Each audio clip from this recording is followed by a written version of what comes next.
Bienvenue sur commentdevenirphotographe.com, le site qui vous aide à devenir un vrai photographe, quelqu'un qui crée des images. Aujourd'hui, on va parler justement de votre outil, l'appareil photo.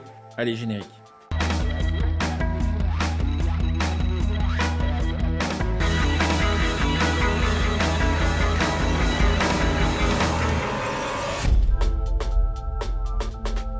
Alors, à votre avis, quel est le meilleur appareil photo? Est-ce que ça va être celui-là? Est-ce que ça va être un autre? Est-ce que c'est celui que vous possédez déjà? Est-ce que c'est celui que je possède moi? Bien évidemment, il n'y a pas de meilleur appareil photo, puisque le meilleur appareil photo pour vous ne sera pas forcément le meilleur appareil pour moi. Un appareil photo, ça reste un outil, bien sûr. Et quand on est un expert, on va changer d'outil en fonction du type d'ouvrage que l'on aura à construire. Et en photo, c'est pareil. On va changer d'objectif. On préférera moyen format, un petit format. Si on préfère le voyage, on préférera quelque chose de plus compact, autonome en batterie. Bref, il y a un appareil pour chaque usage. Mais bon, moi, comme j'aime bien tester aussi les appareils photo, j'avoue, j'aime bien ça aussi, un petit peu la technologie, puis surtout les nouveautés qu'il peut y avoir. Eh ben, j'ai voulu en tester un. J'ai testé l'Olympus, l'OMD EM1 Mark II. Alors, je vais vous donner mon avis sur cet appareil photo. Je ne suis pas un grand testeur, puisque moi, je n'ai pas un labo pour tester vraiment la qualité des images. Mais tout de même, je peux vous donner le ressenti. Voilà, mon ressenti. Avertissement. Un appareil photo n'a jamais réussi une bonne photo. Pas plus qu'une machine à écrire n'a jamais écrit un bon roman. Re-avertissement, je ne suis ni sponsorisé par Olympus. Ce n'est pas un magasin photo non plus qui me le prête. J'ai simplement fait comme vous pouvez le faire vous-même. Vous allez sur le site de Olympus et puis vous faites « Je voudrais essayer un appareil photo ». Voilà, ceci est la fin de l'avertissement. Donc j'ai pu tester cet appareil pendant quelques jours avec différents objectifs. Là essentiellement j'ai testé le 40-150 mm à ouverture constante f2.8. Voilà, c'est un objectif de la gamme Pro de chez Olympus, donc plutôt du bon matériel. Et je l'ai testé dans des différentes conditions parce que en fait j'étais un petit peu curieux de tester cet appareil quand j'ai vu les caractéristiques techniques. Donc je l'ai testé en photo de portrait parce que c'est quand même un objectif micro 4 tiers, donc on va voir tout de suite après les avantages et inconvénients. Et j'ai voulu tester bien sûr la profondeur de champ, savoir s'il y avait beaucoup de différences. Et j'ai testé aussi en photo sportive, j'ai été tout simplement à Rennes dans un skatepark. Voilà, voir des skateurs qui skataient sur leur skatepark comme des oufs. Et tester aussi la profondeur de champ. Donc si vous souhaitez vraiment passer un cap dans votre pratique photo et vraiment apprendre à construire une image, je vous propose cette formation gratuite en vidéo. Il suffit d'aller voir sur ce site-là et vous apprendrez vraiment les étapes une à une. Il y a déjà des dizaines de commentaires que ça a rassuré en fait beaucoup de personnes sur la construction d'une image. Et on parle que très peu de technique, l'outil vient vraiment en quatrième point. Allez, je vous laisse la surprise, mais allez voir sur le site comment-devenir-photographe.com. Et c'est vraiment une formation gratuite et vous allez m'en dire des nouvelles. J'attends vos retours, Allez, on passe tout de suite au test avec ce fameux Olympus, l'OMD EM1 Mark II. Donc comme je vous disais, moi j'aime bien tester des nouveaux outils, voilà. Bon, c'est vrai que la technologie avance de plus en plus, surtout en ce moment, on peut dire qu'il y a un gros boom des hybrides. Ça pousse fort chez les hybrides, ça pousse tellement fort que Canon et Nikon ont failli louper, on va dire, le lancement. Ils sont un petit peu à la traîne maintenant, parce que Sony a raflé une grosse part du marché avec les hybrides plein format. Et donc, sa fiche technique. Donc, c'est un capteur micro 4 tiers BSI CMOS 20 millions de pixels. Alors, ça veut dire quoi tout ça? Micro 4 tiers, donc c'est la taille, bien sûr. Micro 4 tiers, c'est son rapport 4 par 3, tout simplement. Et donc, il est à peu près 4 fois plus petit qu'un capteur plein format. Et donc, le principal inconvénient, ça va être justement la sensibilité à la lumière qui sera un petit peu moins bonne. Mais il commence à y avoir un avantage, c'est le capteur BSI. Il y a vraiment un plus, voilà, c'est un petit peu l'évolution par rapport aux capteurs CMOS normaux, entre guillemets, c'est qu'ils vont être plus sensibles à la lumière et ça, c'est vraiment un atout. Donc le capteur BSI est vraiment un très gros atout. Qu'est-ce qu'on va avoir d'autre? On va avoir la stabilisation du capteur, ça aussi, c'est quand même une évolution non négligeable parce qu'il va vous permettre justement de compenser les petites vibrations des flous de bouger que vous pourrez avoir. Donc c'est si bien que vous pouvez compenser avec des vitesses d'obturation beaucoup plus lentes. On peut gagner jusqu'à 4 ou 5 stops. Voilà, 4 ou 5 stops, si vous ne savez pas ce que c'est, venez voir sur mon site, je vous explique ça. Donc ça veut dire que, apparemment, quand vous êtes, surtout sur des longues focales, par exemple, imaginons que vous soyez à 150 mm, et ben, au lieu d'avoir une vitesse d'obturation de 1/300, vous pouvez descendre de 5 stops. 1,150, 1,60, 1,30, 1,15. Et ça, vous allez pouvoir gagner vraiment. Vous allez pouvoir presque prendre des photos, des fois, à main levée, à 1/5 de seconde, 1/10 de seconde, facile, quoi. Donc, il a une tropicalisation, c'est-à-dire qu'il va être résistant aux éclaboussures, à la poussière, et donc à la condensation quand vous voyagez dans des pays un peu chauds, pour éviter l'oxydation de votre appareil photo. Il a 121 collimateurs autofocus en croix. En croix, ça veut dire quoi? Ça veut dire que quand vous prenez l'appareil en format paysage, les collimateurs vont être aussi performants qu'en format portrait. Et oui, parce qu'en général, ils sont soit performants dans un sens ou performants dans l'autre. Là, vous avez 121 collimateurs autofocus en croix. Waouh, waouh, ça commence à faire ça. Il va pouvoir dégommer de la rafale jusqu'à 60 images secondes en AFS, donc c'est-à-dire en mise au point ponctuelle, ou à 18 images secondes en mise au point continue. Donc ça, c'est quand même un truc de fou, quoi. Un truc de fou. Et j'ai testé justement ça, ça marche super bien. On a un viseur électronique de 2,36 millions de pixels. Voilà, on voit correctement dans le viseur. On a un écran orientable aussi, qui est vraiment orientable dans tous les sens. On a 2 slots pour les cartes mémoire, donc 2 emplacements. Ça peut être bien pour vos sauvegardes ou pour remettre d'un côté la vidéo ou la photo. Enfin, il y a plein d'options disponibles. On a une nouvelle batterie avec une meilleure autonomie, ça parce que ça, c'était souvent le gros point noir des appareils hybrides, c'est qu'il fallait des fois 4-5 batteries si on voulait sur une journée, enfin si on voulait de l'autonomie sur une journée. Voilà, c'est pas gérable. Maintenant, ça commence à s'améliorer énormément et vous pouvez seulement avoir éventuellement une, voire 2, voire 3 batteries quand même. Mais une batterie, si vous prenez très peu de photos, vous êtes en voyage, bon, ça peut tenir largement. Et aussi, bien sûr, le format vidéo, hein, avec forcément la vidéo 4K à 25 images secondes ou en 1080 à 60 images secondes. Donc ça commence à avoir des jolis ralentis à 60 images secondes. On va avoir une prise casque et une prise de micro externe. Donc prise casque pour avoir le retour justement du son dans le casque, tout simplement, et micro externe. Ça, quand vous faites de la vidéo maintenant et que vous voulez faire la capture de son, maintenant c'est quasiment indispensable d'avoir une prise micro. Et on a le Wi-Fi disponible pour pouvoir connecter avec son smartphone et puis éventuellement commander à distance ou alors importer des photos de votre appareil photo jusqu'au smartphone et puis éventuellement les partager tout de suite. Donc ça en fait des belles caractéristiques et maintenant il n'y a plus qu'à tester ça sur le terrain. Et donc on va regarder tout de suite en photo de portrait la profondeur de champ et puis voir la qualité globale de l'objectif 40-150. Voilà, donc je vous montre ici toute la série que j'ai faite avec Ambre qui m'a aidé ce jour-là à prendre des photos, qui m'a aidé à tenir la caméra. D'ailleurs c'est elle, vous verrez tout à l'heure, qui a tenu la caméra lors du shoot. Donc elle faisait un stage chez moi, donc je la remercie et c'est elle qui a pris cette série de photos. Bon, voilà, c'était pas tellement à mon avantage, j'avais pas forcément une très belle lumière puisque le temps était vraiment gris, mais bon, allez, c'était son premier shoot parce qu'elle apprenait un petit peu la photo avec moi et comme vous pouvez le voir, il faisait pas très chaud dans l'histoire, hein.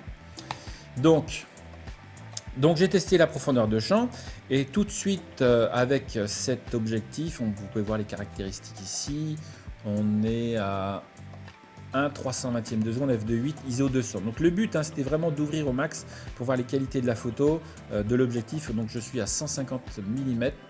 Je ne sais pas si vous le voyez ici. Voilà, mais je vous le dis. Et donc, on va pouvoir essayer d'agrandir ici. Voilà, on peut voir déjà qu'on a une très belle qualité d'image. Là, je suis agrandi à 100%. On a de jolie texture dans les cheveux, du détail. Et donc là, au niveau profondeur de champ, je suis au max. Donc on va dire tout est net. J'ai fait mes petits calculs et on a une profondeur de champ à peu près ces distances-là de 30 cm. 2 fois plus de profondeur de champ, voilà, de zone de netteté, que l'équivalent plein format. Voilà, ça se comprend puisque on a, on va dire, voilà, le crop factor, le facteur de cadrage de x2. Donc à cette distance-là, j'étais à peu près, on va dire, à 7-8 mètres, on va dire. À cette distance-là, j'ai 35 cm de profondeur de champ. 35, 10, 20, 30, donc ça suffit pour mettre à peu près une tête, hein. Donc quand on fait la mise au point sur les yeux, 35, on va voir à peu près la moitié-moitié, moitié-moitié devant et derrière. Donc ça suffit pour avoir la zone de netteté qu'il faut. Voilà. Et donc pour l'équivalent plein format, je vais avoir 18 cm. Donc pour m'aider à calculer ça, j'ai ma petite appli qui s'appelle Set My Camera et qui permet d'avoir exactement le calcul des profondeurs de champ. Donc l'équivalent, on va à peu près avoir à chaque fois 2 fois moins de profondeur de champ que sur un plein format. Alors est-ce que c'est gênant la profondeur de champ? Moi je trouve qu'il y en a quand même assez, en tout cas pour ce type de portrait. Voilà, là on est vraiment au max de l'ouverture du diaphragme.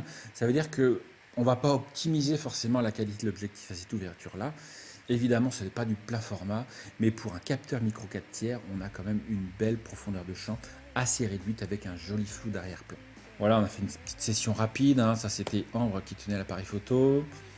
Là, on a été chercher un petit peu de lumière, un petit peu de nuance. On a essayé de jouer sur les avant-plans, les premiers plans, les arrière-plans.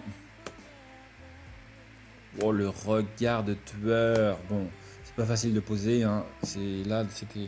C'est pas souvent que je suis de l'autre côté de la caméra, mais bon. Donc forcément, la pose, c'est pas tellement mon fort. Donc là, on est encore à 150 et on est à 1/20 de seconde aussi, hein. Si on regarde 1/13 de seconde, ça c'était pour tester justement la stabilisation. Et on peut voir qu'à 1/13 de seconde, à main levée à 150 mm, c'est quand même assez exceptionnel. Et ça, c'est vraiment un avantage de ce type de capteur, de ce capteur stabilisé, c'est qu'on va avoir une superbe stabilisation qui va nous permettre d'avoir des vitesses d'obturation très très réduites. Donc test de profondeur de champ, on va dire que bien sûr c'est pas les profondeurs de champ du plein format. Bien sûr, on a là sur le test, sur l'objectif que j'ai essayé, ouverture 2.8, on n'est pas sur des ouvertures exceptionnelles de 1.4 voire 1.2 sur des objectifs de la série L de chez Canon. Mais en tout cas, on va pouvoir obtenir de jolis flous d'arrière-plan. Alors éventuellement, vous pourriez vous équiper d'objectifs à plus grande ouverture encore, hein, pour avoir des profondeurs de champ encore un peu plus réduites, pour pouvoir éventuellement avoir un petit peu plus de flou d'arrière-plan et puis d'optimiser la qualité de l'objectif. Alors je vous laisse aller voir sur le site de Olympus avec toute leur gamme, la gamme Pro, hein, qu'ils peuvent avoir. Et on peut voir ici, voilà, vous avez les focales ici. Alors les focales, n'oubliez pas, on multiplie par 2 pour avoir l'équivalent plein format. Donc on a ici, alors je ne vois pas trop bien d'où je suis. Voilà, on a le 40-150 ici. Ici, on a 45 mm à f1.2. Voilà, objectif pro. Donc là, ça fait l'équivalent 90 mm en plein format, ouverture 1.2. Et là, je pense qu'on doit avoir vraiment on a vraiment un objectif dédié pour le portrait avec une super grande ouverture et je suis certain que vous devriez avoir de super jolis flous d'arrière-plan, tel l'équivalent, on va dire, plein format. Donc le test profondeur de champ, on va dire qu'il est plutôt validé. Allez, en photo sportive, qu'est-ce que ça va donner? Je suis allé sur le skatepark à Rennes tester ça. J'ai demandé bien sûr à les skateurs s'ils voulaient bien que je les prenne en photo.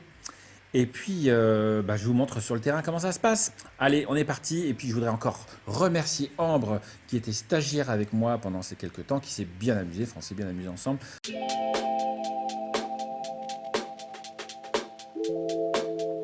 fait pas chaud aujourd'hui, hein. Alors, bonjour à toutes et à tous. Bon, aujourd'hui, on va tester un appareil photo que j'ai dans mon sac, l'Olympus, le M1 Mark II. Et le premier avantage de cet appareil photo, c'est que, toc, vous voyez, on peut l'emmener facilement dans son sac. Il n'y a pas besoin d'un gros sac photo. Donc je vous montre ça, on va déballer tout ça. Ok? Toc! Ça tient dans un petit sac comme ça. Donc ça, c'est le premier avantage, c'est très pratique. Et là-dedans, on en met quand même pas mal. Hop! Très pratique, hein? Donc il est très compact. J'ai en plus dans ma besace un autre objectif. Donc c'est un 40-150, un équivalent plein format en 80-300. Et donc tout ça, on peut mettre facilement dans un sac pour le voyage, donc c'est l'idéal, c'est vraiment un format très compact. Donc vous voyez comment il est, très compact.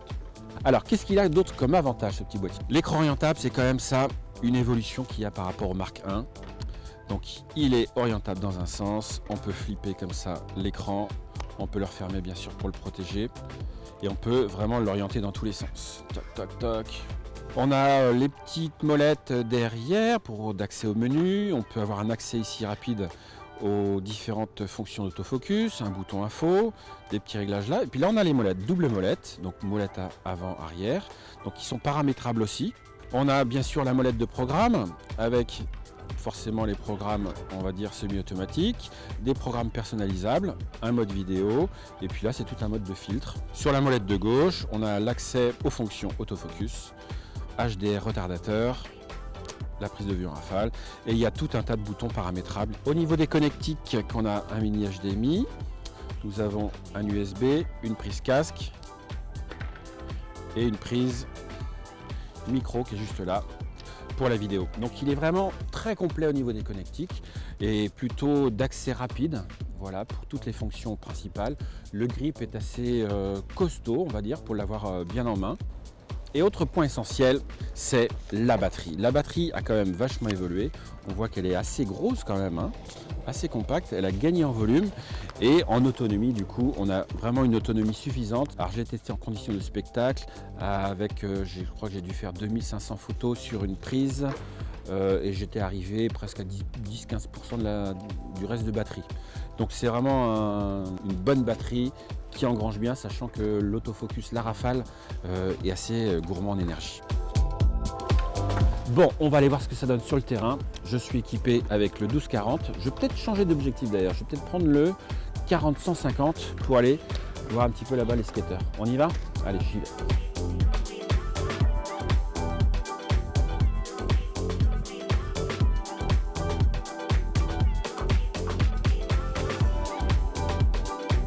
Donc on va tester le 40-150. On va le tester sur les skateurs qui sont juste là. C'est un bon exercice parce que ça bouge assez vite et on va voir si l'autofocus accroche bien. Donc là on est dans des conditions de lumière c'est un petit peu gris, hein. C'est pas le grand soleil, c'est pas idéal pour vraiment faire de la super photo. On sait bien que la photo, hein, quand on a une belle lumière, c'est quand même mieux. Mais c'est une bonne occasion de tester voilà, ce petit Olympus OMD EM1 Mark II avec ce tout nouveau système autofocus. Ok, j'y vais tout de suite.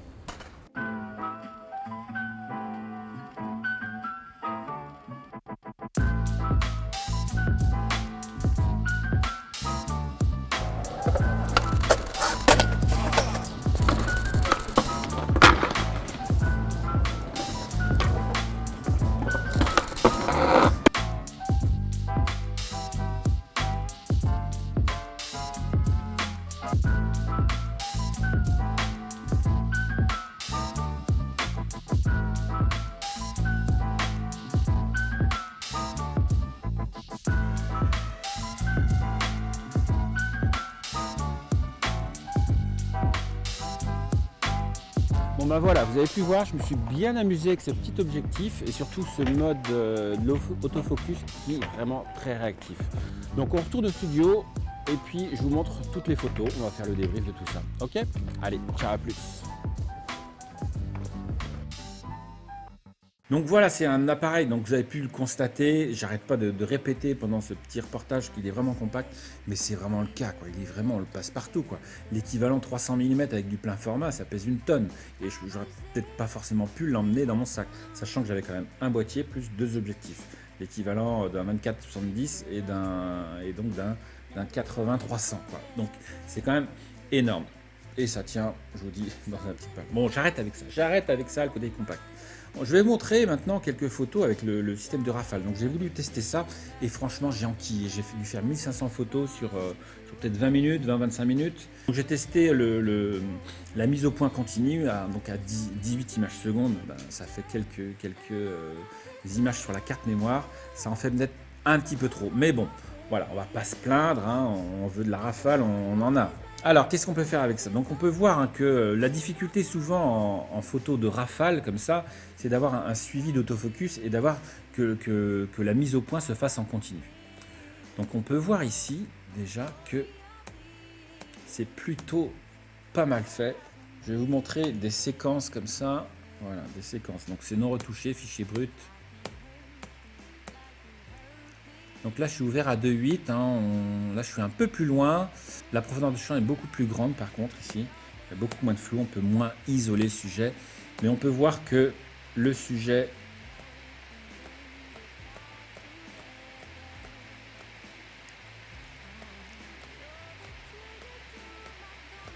Voilà, on peut voir que il garde très bien l'autofocus. Hop, encore une fois ici, donc l'exposition est un petit peu sous axe ici. Allez, je vous montre ici, toc toc toc.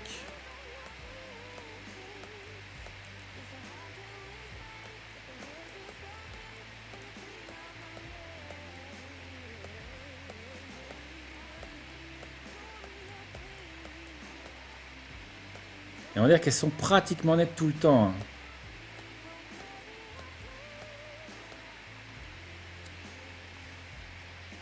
Il y a quelques décrochages, mais qui sont très rares. Ça, c'est les retouches que j'ai pu faire. On regarde. Alors ici, ça commence là. Là, il est net. Net, net, net. Un saut, il est encore net.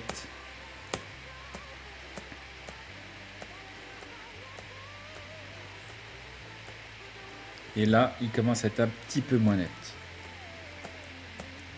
On va compter combien il y a de photos, hein, tout simplement. Je regarde combien il y a de photos. Hop. Voilà, il y a 21 photos prises en rafale de la première. On peut zoomer en même temps, on peut bouger en même temps. Je fais un 500e de seconde. Donc c'est quand même vraiment le grand confort. Donc l'inconvénient, c'est qu'on a effectivement beaucoup de photos. Mais l'avantage, c'est qu'on peut vraiment sélectionner ses meilleures photos. Voilà. Donc là, dans ce cas-là, j'ai sélectionné celle-ci.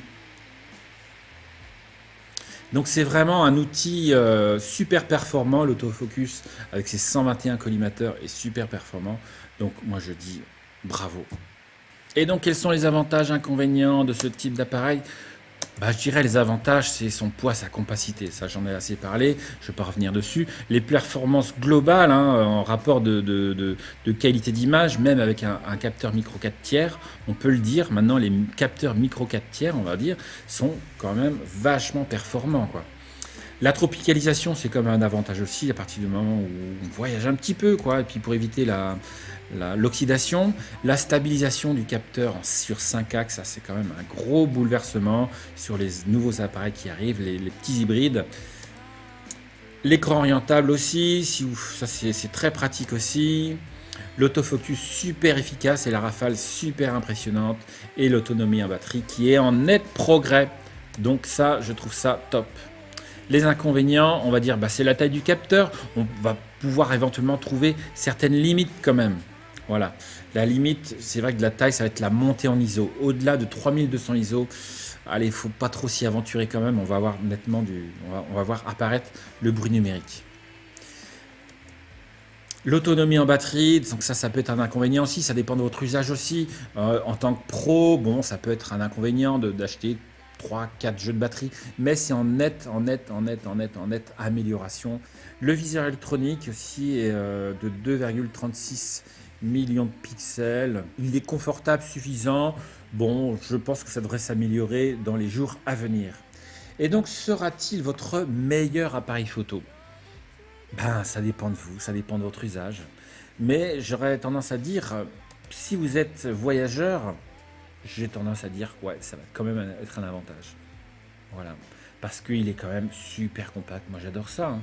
Et de plus en plus, dans toutes les personnes que je croise, délaissent de plus en plus leurs gros réflexes au placard et veulent se diriger vers des petits appareils un peu plus compacts, avec une qualité toujours au top.